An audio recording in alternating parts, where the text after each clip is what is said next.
মা, ঠান্ডা তো বেশ ভালোই পড়েছে। আপনার শরীরটা তো বেশ কয়েকদিন খারাপও হয়ে যাচ্ছে, একটু খেয়াল রাখুন নিজের। বুড়ো হয়ে যাচ্ছি রে মা, আর বড় ছেলেটাকেও হারালাম। নিজের আর চিন্তা করি না, কি হয় হোক রে মা। এমন কথা বলবেন না মা, আপনারা দুজন থাকলে তবেই তো আমার ভরসা। আপনার অসুখ করলে আমাদের ভালো লাগবে? আজ বড় বউয়ের জন্যই আমার ছেলেটা নেই। যখন থেকে বড় বউ সংসারে এসেছে, একের পর এক ক্ষতি আর ক্ষতি। তবে তুই আসার পর আমার সংসারটা উন্নতি হয়েছে। মা, অতীত নিয়ে এত চিন্তা করবেন না, মনকে একটু শক্ত করুন।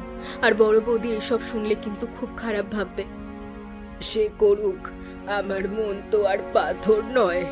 যা সত্যি তাই বললাম। দেখ না, তুই সকাল থেকে কাজ করছিস, সে একটা কাজে হাত দিয়েছে? থাক না মা, আমি করে নেব। কয়েকদিন পর আপনার ছোট ছেলে আসবে, আপনার বড় ছেলেকে বাজার করে আনতে হবে। আপনার ছোট ছেলে খেতে খুব ভালোবাসে, খুব পেটুক। হ্যাঁ রে, সে আর বলতে। আমার ছেলেটা খুব পেটুক, তোর হাতের রান্না ওর খুব পছন্দের। কি গো, এত বেলায় জল নিতে এসেছো? শরীর খারাপ নাকি? তোমার দেখায় তো আর পাওয়াই যায় না। জানোই তো আমার সংসারের কথা, সারাক্ষণ শ্বশুর আর শাশুড়ি নির্ভর করেই ব্যস্ত। আগে একটু সকালে উঠতাম, কিন্তু কাজ করে কি লাভ বলো? আমার তো আর কোনো নাম হবে না, তাই দেরি করেই উঠি। হ্যাঁ, সে কি আর বলতে, তোমার শাশুড়ি তো সবসময় পাড়াতে মেজ বউয়েরই নাম করে। তার মতো লক্ষ্মী বউ যেন আর হয় না, কত কথা। কয়েকদিন পর আকাশ আসবে, মেজ বউ ন্যাকামো করে ওকে কত কি রান্না করে খাওয়াবে। আর এই করে করে শ্বশুর শাশুড়ির মন জয় করেছে, যত সব নাটক। হ্যাঁ, তা তো বলতেই হবে, তোমার মেজ বউ ভালো নাটক জানে। তোমার উচিত ওই সব নাটকে জল ঢেলে দেওয়া। তুমি কিছু করতে পারো না? সুযোগ তো পাচ্ছি না গো, একবার সুযোগ পেলে দেখিয়ে দেবো আমি কি। তোমাকে একটা কথা বললাম, তুমি মিলিয়ে নিও। একদিন ওই শ্বশুর শাশুড়ি আমাকে মাথায় তুলে রাখবে।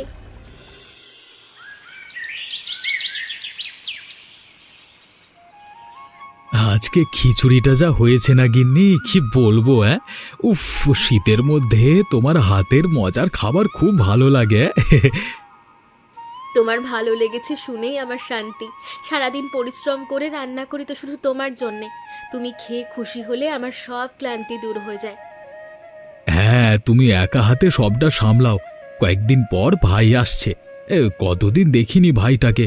তোমার হাতে রান্না না খেলে তোর চলেই না, দেখবে এসেই আবদার ধরবে। ধরুক না, ও যা যা খেতে ভালোবাসে সব রান্না করব। আমার কখনো মনে হয় না ও তোমার ভাই, আমার মনে হয় ও আমার নিজের ভাই। হ্যাঁ, ও তো আমার থেকে তোমাকেই বেশি ভালোবাসে। আমি চাই আমার সংসারটা এভাবেই হাসি খুশি থাকুক। শোনো, ও হয়তো কয়েকদিনের মধ্যেই আসবে। তুমি বাজার করে এনো কালকে, আর একটু আটা গুড় এনো। পিঠে পুলি ওর খুব পছন্দের। হ্যাঁ, সে তো আনতেই হবে, না হলে আমার কি খাবার জুটবে এ বাড়িতে? বাপরে, আচ্ছা কাল কি আনবো? হ্যাঁ, মাথায় রেখো, তোমাদের সবার জন্য আমি মজার মজার রান্না করব। শুধু ভাইটা আসুক, আর বেশি দিন তো নেই।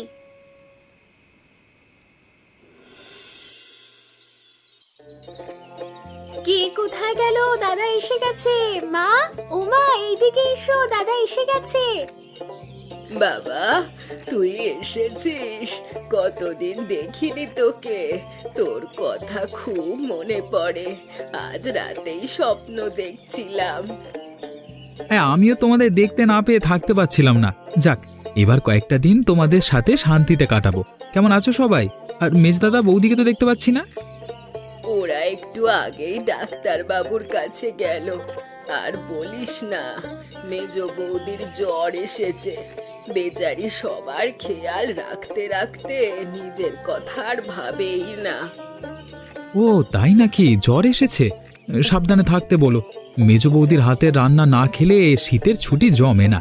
আমি আসবার খবরটা শুনি মনে হয় বৌদির জ্বর চলে এসেছে। দুষ্টু ছেলে, তোর আসার খবর শুনে সে কত খুশি হয়েছে। ভেবে রেখেছে তোর জন্য কত কি করবে, কিন্তু হঠাৎ করে জ্বরটা আসলো, বুঝলি?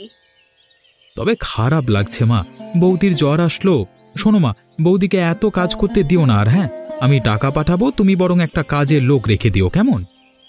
তুই এসব বাদ দে তো, বল আমার জন্য কি এনেছিস। তোর জন্য কিছু না আনলে আমার তো তুই মেরে শেষ করে দিবি, বাপরে বাপ। এই নে একটা জামা এনেছি।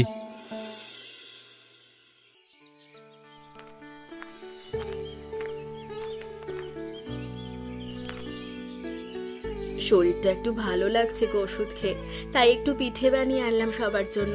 বাবা নিন। আর ভাই, খেয়ে দেখো তো কেমন হয়েছে।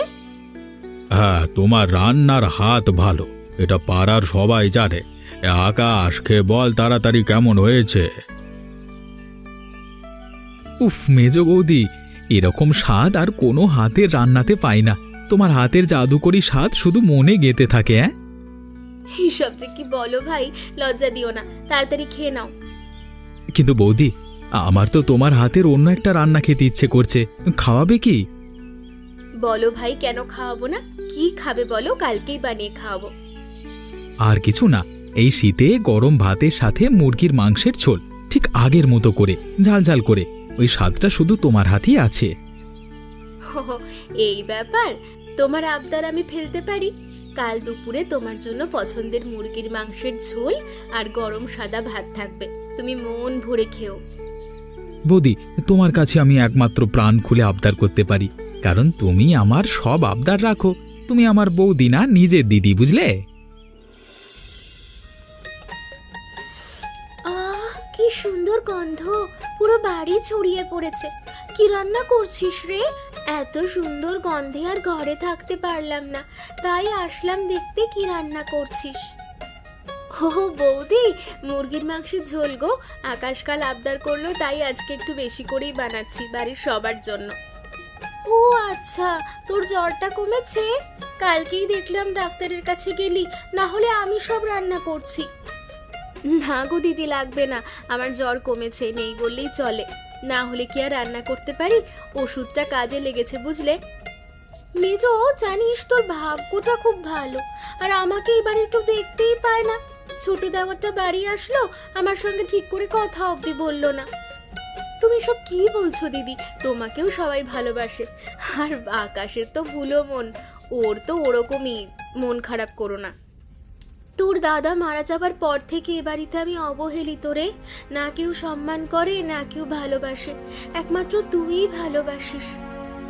তোমাকে সবাই ভালোবাসে, তুমি বুঝতে পারো না। শোনো দিদি, তোমার মনটা অনেকদিন থেকেই খারাপ, চলো সবাই মিলে একদিন ঘুরে আসি। সেসব আমার জন্য তো বিলাসিতা। এই তোকে মনে হয় যেন কে একটা ডাকছে, যা গিয়ে শুনে আয়, আমি রান্নাটা দেখি। আচ্ছা দিদি, আমি শুনে আসি, তুমি একটু রান্নাটা দেখো, আমি যাবো আর আসবো। হ্যাঁ হ্যাঁ, যা না তুই, আমি দেখছি। তোর সবাই অনেক নাম করে, তাই না? যাদের চোখের মনি ছিলি, কাল থেকে তাদের চোখের কাঁটা হয়ে উঠবি তুই।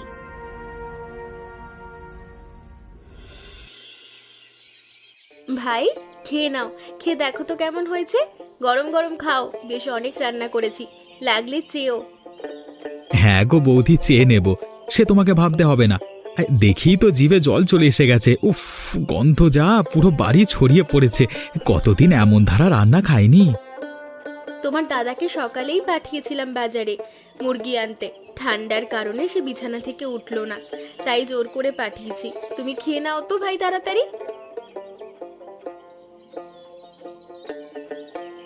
উফ, কি স্বাদ! সত্যি বৌদি, তোমার তুলনা নেই। মনে হচ্ছে যেন মায়ের হাতে রান্না খাচ্ছি, একদম যেমনটা চেয়েছিলাম, ঝাল ঝাল ঝোল ঝোল নরম নরম মাংস। হে হে। তোমার ভালো লেগেছে দেখে খুশি হলাম।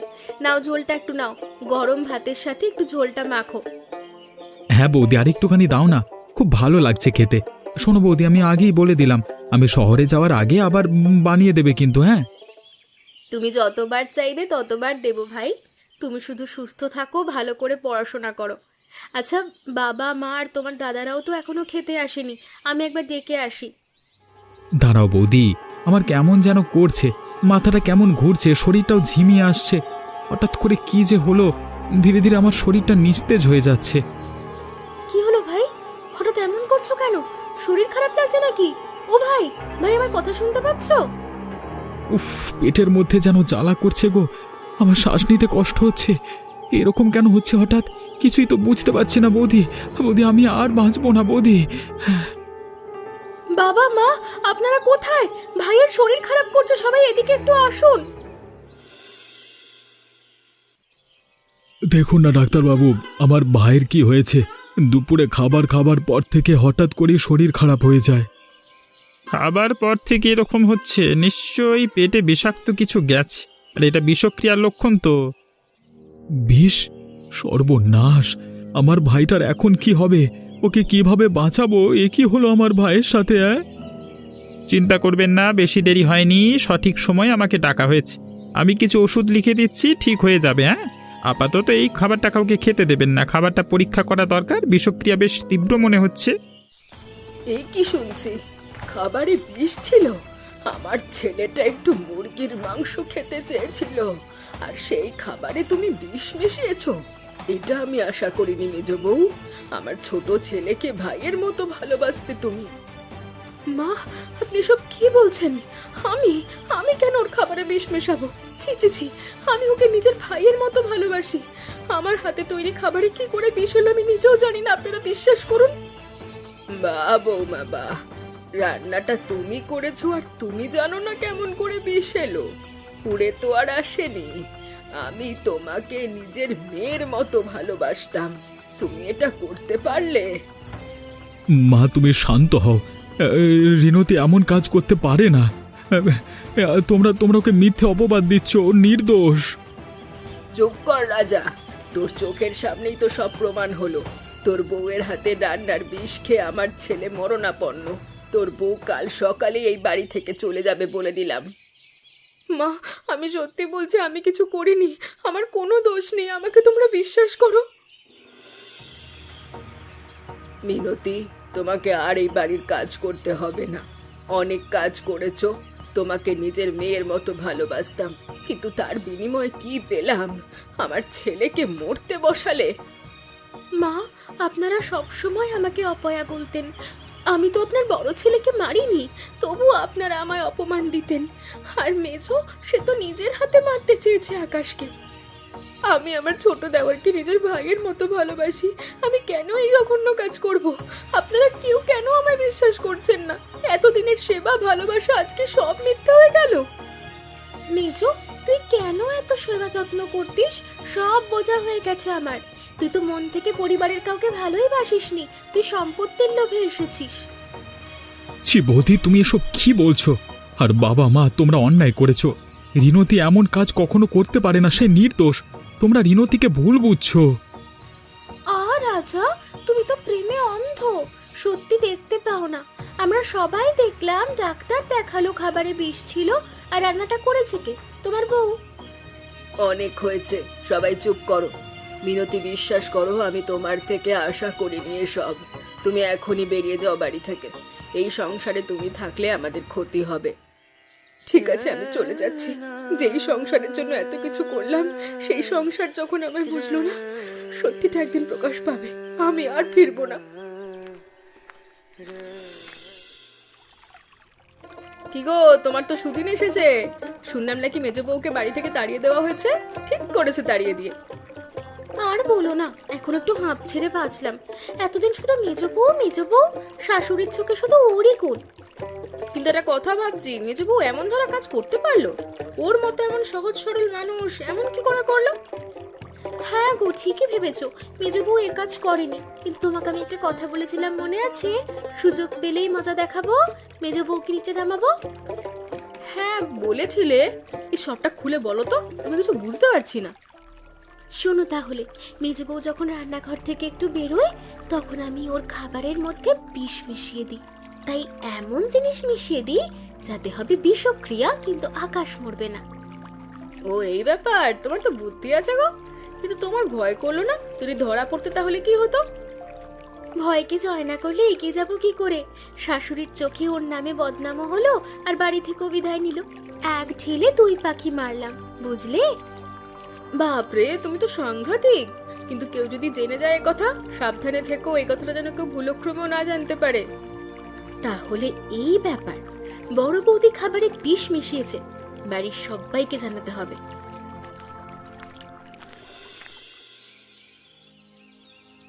বাবা মা, আমাদের মেজ বৌদি আমার দাদাকে মারতে চাইনি। আমরা অনেক বড় ভুল করেছি। কি বলছিস মা? ডাক্তার বলেছে খাবারে বিষ ছিল আর রিনতি রান্না করেছিল, তাহলে তো আমরা কোনো ভুল করিনি। বাবা, আমি সব শুনেছি। পাশের বাড়ির কাকিমা আর বৌদি গল্প করছিল, বড় বৌদি সব করেছে। কি বলছিস তুই? তোর কি মাথা খারাপ? আমি কিছু করিনি। চুপ করো বড় বৌদি। মিনতি বৌদি যখন রান্নাঘর থেকে বাইরে গিয়েছিল, মুরগির মাংসে তুমি জিনিস মিশিয়েছিলে যাতে ছোটটা অসুস্থ হয়, কিন্তু মারা না যায়। আমি পাশ থেকে সব শুনেছি। সন্ধ্যা, আমি কি শুনছি এসব? হায় রে কপাল, আমি কি বড় ভুল করেছি। আমার লক্ষ্মী বউটাকে বাড়ি থেকে বের করে দিলাম। মা, আমি জানতাম রিনতি এমন কাজ করতে পারে না। তোমরা ওকে বের করে দিয়ে অনেক বড় ভুল করলে। আমার নিরপরাধ স্ত্রীকে বাড়ি থেকে তাড়িয়ে দিলে। হ্যাঁ হ্যাঁ, আমি অনেক বড় ভুল করেছি। আমরা কালকে সবাই মিলে ওর কাছে যাব, ওকে ফিরিয়ে আনবো। এই অপয়াটাকে বাড়ি থেকে বের করব। আমি ভুল করেছি, আমায় ক্ষমা করে দাও। আমার একটু হিংসে হয়েছিল, কিন্তু আমি আকাশকে মারতে চাইনি। মিনতির প্রতি তোমাদের যেন ভালোবাসা কমে যায়, এটাই চেয়েছিলাম। এ ভুলের কোনো ক্ষমা নেই। আগে আমার সংসারের লক্ষ্মীকে ফিরিয়ে আনি, তারপর তোমায় বের করব। তুমি অনেক বড় অন্যায় করেছো। মিনতি, মা আমার, ফিরে চলো। আমরা সবাই তোমাকে নিতে এসেছি। আমি জানি আমরা সবাই আসলে তুমি না করতে পারবে না। কি দিদি, আমার সাথে এমন কাজটা করতে পারলেন? আপনার দাদা মারা যাওয়ার পর থেকে আমি আপনাকে শ্রদ্ধা করতাম, অথচ আপনি আমার প্রতি এমন হিংসা পুষে রাখলেন। এমন করে বলো না মা। তুমি বলেছিলে না সত্য একদিন প্রকাশ পাবে। আমরা সব জেনেছি, তুমি আমাদের ক্ষমা করে দাও। মা, এমন করে কেন বলছেন? আপনাদের আমি আগেও যেমন ভালোবাসতাম এখনো বাসি, কিন্তু আপনারা কি করে জানতে পারলেন এই কাজটা আমি করিনি?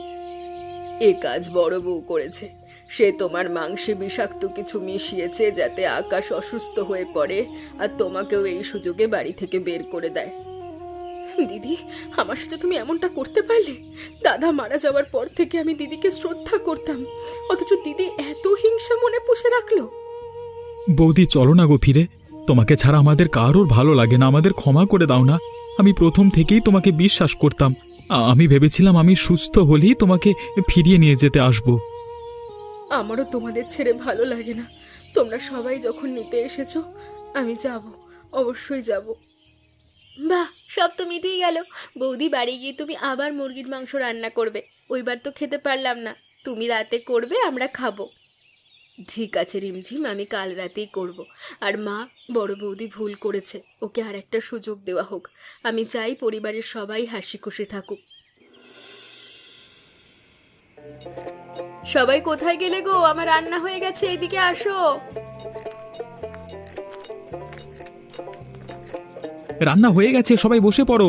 আরে গরম গরম মুরগির মাংসের ঝোল, উফ, খুব লোভনীয় হয়েছে দেখতে। বৌদি, মুরগির মাংসের ঝোলটা যা হয়েছে না, কি বলবো। হাড় কাঁপানো শীতে গরম গরম মুরগির মাংস যা লাগছে না। কার কার লাগবে বলো, কিন্তু কেউ লজ্জা করবে না চাইতে। অনেকটা করেছি। লজ্জা শরম নেই আমার বৌদি। তুমি তো জানোই আমি খুব পেটুক, খাবার ব্যাপারে একটুও ছাড় নয়। বাবা মা, ধীরে খান। কিছু লাগলে অবশ্যই বলবেন। আর হ্যাঁ, খাবারের পর আপনাদের রাতের ওষুধ আছে কিন্তু। আর বড় বৌদি, ওদিকে কেন? আসো তুমি এদিকে, সবাইকে একসঙ্গে তৃপ্তি করে খাওয়াবো আমি। তুই আমাকে এত তাড়াতাড়ি ক্ষমা করে দিবি আমি ভাবতে পারিনি। সত্যি তুই খুব ভালো মানুষ। এতদিন তোকে ভুল বুঝেছি। আমার এই পাপের কখনো ক্ষমা হবে না, আমি জানি। আমরা মানুষ দিদি, আমাদের মধ্যে রাগ, হিংসা, অভিমান থাকাটা স্বাভাবিক। আমাদের উচিত কেউ একবার ভুল করলে তাকে আর একটা সুযোগ দেওয়া। তুমি এসব বাদ দাও তো, খেতে এসো আর বলো কেমন হয়েছে। বিশ্বাস কর মেজো, তোর মতো মানুষ আমি দেখিনি। আজ থেকে আমিও এই সংসারের জন্য সব করব। একদিন বাবা মাও আমাকে তোর মতো ভালোবাসবে। খুব ভালো হয়েছে, তোর হাতে জাদু আছে। আমি চাই আমার সংসারটা এমন করেই হাসি খুশি থাকুক। আমি আজ খুব খুশি। আমি মরলেও এখন শান্তি পাবো, আর আমার চিন্তা নেই। বৌদি, শীত যেন জমবেই না তোমার হাতের মুরগির মাংস আর সাদা ভাত ছাড়া। প্রতি বছর শীতে এমন সুস্বাদু খাবার খেতে চাই। উফ, এ যেন অমৃত। এমনই মজার মজার গল্প পেতে এখনই আমাদের চ্যানেলটিকে সাবস্ক্রাইব করুন।